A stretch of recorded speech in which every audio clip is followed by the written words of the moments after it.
can't believe that there's nothing in place. There's nothing saying out there that this is the standard, this is the certificate that you need to be able to handle EVs. So everybody sort of has their own program. You see that in a lot of the jobbers. They have their own training for EVs. The colleges have their own training for EVs. We have offered, training for EVs, all in the mind to just get us going, right?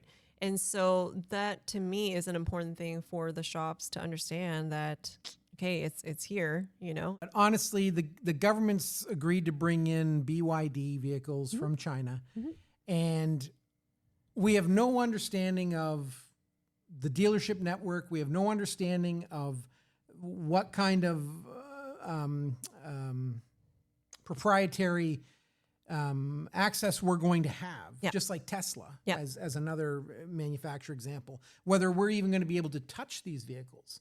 Assuming we're not, the people will be forced to go to the dealer for their service only to have it taken care of at the dealer, with no choice but of paying the dealer and the dealer costs and everything, and have no option for an independent repair to do it, because there are no regulations. So we're going to bring these vehicles in, but to your point, there are no regulations or rules that are set that say you need to have this at least standard certificate of acclimation in some form, shape, or size, whether it's blue seal, red seal, purple seal, yellow seal, to say, hey, this person, this individual has taken training, understands the technology, knows about the systems and operating features of this unit that's in front of them, and can therefore is qualified to work on the vehicle.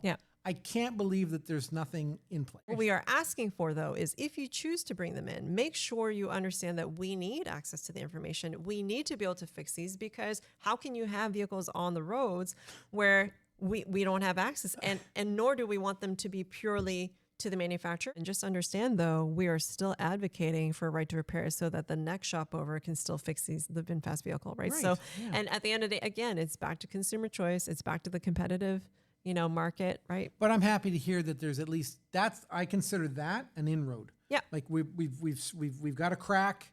We've started.